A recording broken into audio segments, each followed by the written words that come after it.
சில இந்த லவ் மூவிஸ்லாம் பார்க்கும்போது பயங்கர ட்ராமாவோட அதை பார்க்கும்போது ஒரு பயங்கரமான ஒரு ஃபீல் குட் ஃபீலிங் இருக்கும் இல்லையா? அந்த மாதிரி நிறைய புக்ஸும் இருக்குது. ஸோ ஃபர்ஸ்ட் டைம் புக் படிக்கணும்னு ஆசைப்படுறவங்க, ஒருவேளை நீங்கள் வந்து இந்த அது என்ன பிஃபோர் சன்ரைஸ் அந்த படம்லாம் பார்த்துட்டோ, இல்லை வந்து வினை தாண்டி வருவாயெல்லாம் பார்த்துட்டோ, இந்த மாதிரி ஒரு பயங்கர லவ் ஃபீலிங்கில் ஒரு புக் இருந்தால் செம்மையாக இருக்குமே அப்படின்னு நீங்கள் ஃபீல் பண்ணீங்க அப்படின்னா, அதுக்கான புக் தான். ஜோஜோ மோயே வந்து ஜென்ரலி அவங்க ரொமான்டிக் ரைட்டர் அப்படிங்கிறதுனால அவங்களுடைய மீ பிஃபோர் யூ அப்படிங்கிற புக் வந்து நம்ம ஆல்ரெடி பாட்காஸ்ட்டில் பேசியிருந்தோம். இன்றைக்கி நம்ம பார்க்க போகிற புக்கு, படம்னே வருது, இன்றைக்கி நம்ம பார்க்க போகிற புக் வந்து தி கேர்ள் யூ லெஃப்ட் பிஹைண்ட்.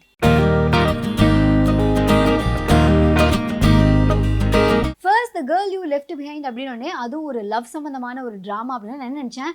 எவனோ ஒருத்தன் விட்டு போயிட்டான், அதுதான் கதையை எழுதியிருக்காங்க அப்படிங்கிற மாதிரி தான் நான் வந்து நினச்சேன். ஆனால் ஆக்சுவலி கதை அப்படி கிடையாது. வேர்ல்டு வார் 1 அப்போ வந்து ஒரு பெண் ஒரு ஆண் அவங்க மீட் பண்ணுறாங்க. இவங்க யார் அப்படின்னு பார்த்தா அந்த பொண்ணு வந்து நார்மலாக ஒரு கடையில் சேல்ஸ் கேர்ளாக இருக்கக்கூடிய ஒரு பெண். அவங்க மீட் பண்ணுற அந்த ஆண் வந்து எப்படின்னா எல்லாருமே பார்த்து வாவ் அப்படின்னு ஃபீல் பண்ணுற மாதிரியான ஒரு ஆண். அவர் வந்து பயங்கரமாக பெயிண்ட்டும் பண்ணுவாங்க. இவர் வந்து எவ்வளோ அழகான பெண்கள், பயங்கர ரிச்சான பெண்கள்லாம் அவரை சுற்றி இருந்தாலுமே இந்த பொண்ணை பார்த்து வரையணும் அப்படின்னு ஆசைப்படுறாரு. பட் அங்கே தான் இந்த கதையே ஆரம்பமாகுது. எட்வர்ட் அப்படிங்கிற இந்த பெயிண்டர் சோஃபியா அப்படிங்கிற நம்ம ஹீரோயினை தான் வந்து அழகாக பெயிண்ட் பண்ணுறாங்க. என்ன இந்த பெயிண்டிங்கில் பயங்கரமான ஸ்பெஷல் அப்படின்னா, சோஃபியாவுக்கு வந்து நம்ம ஒரு ரொம்ப மிடில் கிளாஸை விட கீழே இருக்க ஒரு பொண்ணு, பாரிஸில் இல்லை ஃப்ரான்ஸ்ல ஏதோ ஒரு ஊருக்குள்ளே இருக்கிற ஒரு பொண்ணு, இந்த இடத்துல வந்து ஒரு இடத்துல இதே கடையில் ஒரு ஸ்கார்ஃப் வாங்க வந்த ஒரு பயங்கரமான ரிச்சான அழகான ஒரு பையன், அந்த பையன் முன்னாடி பயங்கர இன்டிமிடேட்டிங்காக ஃபீல் பண்ணுற ஒரு பெண்ணாக தான் அவங்க இருக்காங்க. ஆனால் இவரோட பெயிண்டிங்கில் கொஞ்சம் கொஞ்சமாக அவங்க வந்து பயங்கர போல்டாக ஃபீல் பண்ணி அவங்க வந்து பயங்கர கம்ஃபர்டபுளாக இருக்கிற அந்த ஒரு டைமில் பெயிண்ட் பண்ணுறாரு நம்ம எட்வர்ட். இந்த பெயிண்டிங் 100 வருஷம் கழிச்சு இன்னொருத்தவங்களோட லைஃப்பில் பயங்கரமான ட்விஸ்டே ஏற்படுத்துது. இந்த பெயிண்டிங்கை பெயிண்ட் பண்ண கொஞ்ச நாள்லேயே எட்வர்ட் வந்து இந்த வார் டைம் அப்படிங்கிறதுனால ஜெர்மன்ஸ்க்காக ஒர்க் பண்ணக்கூடிய அந்த ஒரு நிலைமைக்கு தள்ளப்படுறாரு. ஸோ இவங்கெல்லாம் இன்னும் பின்தங்கியிருக்காங்க. சோஃபி அவங்களோட ஃபேமிலியோட வந்து ஊரில் அப்படியே இருக்காங்க. இங்கே வந்து ஜெர்மன் சோல்ஜர்ஸ்லாம் அங்கே வந்து ஆக்கிரமிச்சிடுறாங்க. அங்கே இருக்க ஒரு கமாண்டன்ட் இவங்களோட வீட்டுக்கு வரும்போது அது எல்லாம் சரியா இருக்கா, யாராவது பன்னிக்குட்டி வளர்க்குறாங்களா, நாய்க்குட்டி வளர்க்குறாங்களா, இந்த மாதிரிலாம் ஓவர்சி பண்ணுறதுக்காக வரும்போது இந்த பெயிண்டிங் அவர் கண்ணில் படுது. அந்த பெயிண்டிங்கில் இருக்க அந்த பெண் மேலே அவருக்கு பயங்கர ஆசை. ஆனால் அதே சோஃபி நேரில் பார்க்குறதுக்கு எலும்பு தோலுமா பல மாதமாக ஒழுங்காக சாப்பிடாம ரொம்ப நோய்வாய்ப்பட்ட மாதிரி இருக்காங்க. இந்த பெண்ணுக்காக ஆசைப்படுற அந்த ஜெர்மன் கமாண்டன்ட் சோஃபியா கிட்ட பயங்கரமாக பேசுகிறாரு, ஃப்ரெண்ட்லி ஆகுறாரு. இதை பயன்படுத்தி சோஃபியா வந்து தன்னுடைய ஹஸ்பண்டை சேவ் பண்ண முடியுமா அப்படிங்கிற மாதிரியான ஒரு ஜேர்னியில் இறங்குறாங்க. சோஃபியா அண்ட் ஃபேமிலி வந்து ஒரு ஹோட்டல் ரன் பண்ணுறாங்க அப்படிங்கிறனால இந்த இடத்துல வந்து ஜெர்மன் சோல்ஜர்ஸ்லாம் சாப்பிட்றாங்க. இவங்களுக்கு முன்னாடி ஃபுட் ப்ராடக்ட்ஸ்லாம் வந்துடுது. ஸோ இவங்க சமைச்சு கொடுக்கணும், அந்த மாதிரியான ஒரு ஏற்பாடுகள் ஒரு பக்கம் போயிட்டுருக்க.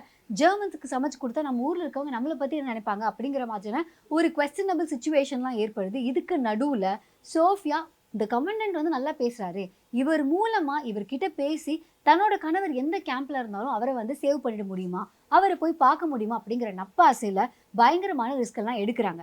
பட் இவ்வளோ எடுத்தும் அவங்க 2 பேரும் மீட் பண்ணுறாங்களா, மீட் பண்ண மாட்டாங்களா அப்படிங்கிறது ஒரு கதை. அப்படியே 100 வருஷம் ட்ராவல் பண்ணி ஃபாஸ்ட் ஃபார்வர்ட் பண்ணி பார்த்தா இதே பெயிண்டிங்கை ஏதோ ஒரு ஊரில் அப்படியே ஒரு வாக்கிங் போகும்போது ஹனிமூன் போகிற ஒரு கப்பிளில் ஹஸ்பண்ட் வந்து ஒய்ஃபுக்கு இந்த பெயிண்டிங்கை வந்து கிஃப்ட் பண்ணிடுறாங்க. பெயிண்டிங்கை கிஃப்ட் பண்ணி கொஞ்ச நாள் கழிச்சு இந்த ஹஸ்பண்ட் உடம்பு சரியில்லாமல் இறந்து போயிடுறாங்க. இப்போ மனைவிக்கு இருக்க எல்லாமே என்னன்னா அந்த பெயிண்டிங் மட்டும்தான். இந்த பெயிண்டிங் வேர்ல்டு வார் 1 அப்போ காணாமல் போயிருக்கு, ஜெர்மன்ஸ்லாம் திருடிட்டாங்க. மறுபடியும் இது எல்லாமே அந்த ஒரிஜினல் ஃப்ரெஞ்ச் ஃபேமிலிஸ்க்கு போய் சேரணும் அப்படின்னு சொல்லி ஒரு பக்கம் கேஸ் நடக்க, இந்த பெயிண்டிங்கை இந்த புது பொண்ணுக்கிட்டேருந்து அபகரிக்கிறதுக்கு ஒரு என்டையர் மாஃபியாவே இருக்குது. ஏன்னா அந்த பெயிண்டிங்கோட விலை ஜாஸ்தி, இன்னொன்று அது ஃப்ரெஞ்சுக்காரங்கிட்டேருந்து ஜெர்மன்காரங்க இந்த வேர்ல்டு வார் சமயத்தில் திருடிட்டாங்க அப்படிங்கிற காரணத்தினாலையும் இந்த பெயிண்டிங்காக லிவ் அப்படிங்கிற இந்த புது பொண்ணு எவ்வளோ போராடுவாங்க. சோஃபியா தான் லவ் பண்ண பயங்கரமான அந்த ஹஸ்பண்டுக்காக எவ்வளோ தூரம் போனாங்க அப்படிங்கிற அந்த கதை கொஞ்ச நாளுக்கு அப்புறம் லீவ்க்கு தெரியப்படுது. லீவ் யாருன்னா அந்த புது பொண்ணு, ஓகேவா? லிவ் அப்படின்னு இருக்குது. எப்படி அந்த பொண்ணோட பேரை நான் ப்ரொனவுன்ஸ் பண்ணுறதுனே தெரியல. ஸோ என்னன்னா லிவ்வுக்கு என்னென்னா இத்தனை நாளாக தன்னோட பெட்ரூமில் இருந்த பெயிண்டிங் தான் அது, ஓகேவா? நம்ம வீட்டில் கூட இருக்குமே ஒரு வீடு மாதிரி ஒரு பெயிண்டிங் இருக்கும், ஏதாவது குட்டி குட்டியாக வச்சுருப்போம்ல. பட் அது ஒரு ஒரிஜினலான ஒரு பர்சன், அவங்களுக்குன்னு ஒரு ஸ்டோரி இருக்குது அப்படிலாம் தெரிஞ்சதுக்கப்புறமா அந்த பெயிண்டிங்கோட மீனிங்கே வந்து பயங்கரமாக மாறிடுது.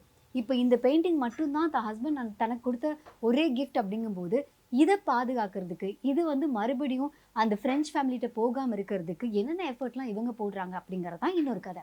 So basically the girl you left behind அப்படிங்கிற இந்த ஸ்டோரி 2 பெண்கள் தனக்கு பயங்கரமாக லவ் பண்ணக்கூடிய ஒரு நபருக்காகவும் ஒரு பொருளுக்காகவும் எவ்வளோ தூரம் போகிறாங்க, அதுக்காக எவ்வளோ கஷ்டப்படுறாங்க, எதெல்லாம் ஃபேஸ் பண்ணுறாங்க அப்படிங்கிறது தான் இந்த கதை. ஸோ இதில் என்ன பயங்கர ட்ராமா அப்படின்னா இவங்களுக்குள்ள அந்த லவ் வரதோ, எந்த லவ்க்காக அவங்க இவ்வளோ போராடுறாங்கன்னு ஒன்று இருக்குல்ல. ஸோ அந்த லவ் சீன்ஸ்லாம் வந்து செம்மையாக இருக்கும். அதை தாண்டி இன்னொரு புக் நான் சொன்னேன் இல்லையா, மீ பிஃபோர் யூ, அது வந்து படிக்க ஆரம்பித்த போது தோழாவான்னு பாட்டு ஓடிட்டே இருந்தது. ஆல்மோஸ்ட் சிமிலர் கதை தான். ஆனால் அதே கதை தானே அப்படின்னு நம்ம புக்கு கீழே வச்சிடலாம்ல. பட் கீழே வைக்க முடியாத அளவுக்கு செமையான ஒரு ரைட்டிங் ஸ்டைல் தான் ஜோஜோ மோயோடது. ஸோ நீங்கள் வந்து ஒரு ஃபர்ஸ்ட் டைமாக புக் படிக்க போகிறீங்க அப்படின்னாலும் சரி, இல்லை வந்து நீங்கள் விரும்புகிறவங்களுக்கு ஒரு புக் கொடுக்கணும் அப்படின்னாலும் சரி, இல்லை 2022 நான் வந்து ரீடிங் ஹேபிட்டை ஸ்டார்ட் பண்ண போகிறேன், சம் ஈஸி புக் வேணும் அப்படின்னாலும் சரி, இது எல்லாத்துக்குமே வந்து பயங்கரமான சஜஷன் தான் ஜோஜோ மோயோட me before you and the girl you left behind. இந்த 2 புக்கில் உங்களுக்கு எந்த புக் வேணும்னாலும் அதை நீங்கள் கீழே கிளிக் பண்ணி 15% ஆஃபரில் இந்த புக்கை நீங்கள் ஒடிசிலேருந்து வாங்கிக்கலாம். அதுக்கான லிங்க் கீழே இருக்குது. இதே மாதிரி நிறைய புக்ஸ் இருக்குது, ஃபிக்ஷன் ஆகட்டும் நான் ஃபிக்ஷன் ஆகட்டும். சப்போஸ் நீங்கள் ரீடிங் ஜேர்னியை வந்து 2022 வந்து ஆரம்பிக்க போகிறீங்க அப்படின்னா, குட் ரீட்ஸில் இந்த மாதிரி புக்கில் நான் படிச்சுட்டு இருக்கேன், படிச்சு முடிச்சுட்டேன், படிக்கணும் ஆசைப்படுற விஷயங்கள் அப்டேட் பண்ணிட்டே இருப்பேன். நீங்கள் அங்கே வந்து ஃபாலோ பண்ணலாம். அதுக்கான லிங்க் கீழே இருக்குது. ஸோ இந்த வீடியோ உங்களுக்கு பிடிச்சிருந்தா லைக் பண்ணுங்கள், கமெண்ட் பண்ணி ஷேர் பண்ணுங்கள். மறக்காம த புக் ஷோக்கு சப்ஸ்கிரைப் பண்ணுங்கள். ஆர்ஜே அனந்தி ஆகிய என்ன ஃபேஸ்புக், இன்ஸ்டாகிராம், ட்விட்டர் மாதிரி நீங்கள் காண்டாக்ட் பண்ணலாம். அதே மாதிரி த புக் ஷோவையும் ஃபேஸ்புக், இன்ஸ்டாகிராம், ட்விட்டர் மாதிரி நீங்கள் காண்டாக்ட் பண்ணலாம். அப்புறம் முக்கியமான விஷயம், இதே ஏதாவது பெருசாக ஷேர் பண்ணணும்னு ஆசைப்பட்டீங்க அப்படின்னா, இப்படிப்பட்ட ஒரு லவ் புக் எனக்கு சஜஸ்ட் பண்ணியிருக்கேமா, இதே மாதிரி வேறு ஏதாவது புக் எனக்கு கிடைக்குமா அப்படிங்கிற மாதிரி கேள்வியாக இருந்தாலும் சரி, இல்லை இந்த புக்லாம் வந்து எனக்கு ரொம்ப பிடிக்கும், நீங்கள் இது ரிவ்யூ பண்ணலாம் அப்படிங்கிற சஜஷன் இருந்தாலும் சரி, rjananthi@thebookshop.in அப்படிங்கிற மெயில் ஐடிக்கு நீங்கள் மெயில் பண்ணலாம். இந்த மாதிரி விஷயங்கள்லாம் பார்க்க வேணாம், கேட்டால் மட்டும் போதும் அப்படின்னா, இதே மாதிரி நிறைய புக் ரிவ்யூஸ், அதுக்கப்புறம் ரஃப் நோட்டோட பாட்காஸ்ட் சீரிஸ், இது எல்லாமே வந்து ஸ்பாட்டிஃபைல மட்டும் எக்ஸ்க்ளூசிவாக நீங்கள் கேட்கலாம். அதுக்கான லிங்க்கும் கீழே இருக்குது. ஓகே, பாய்.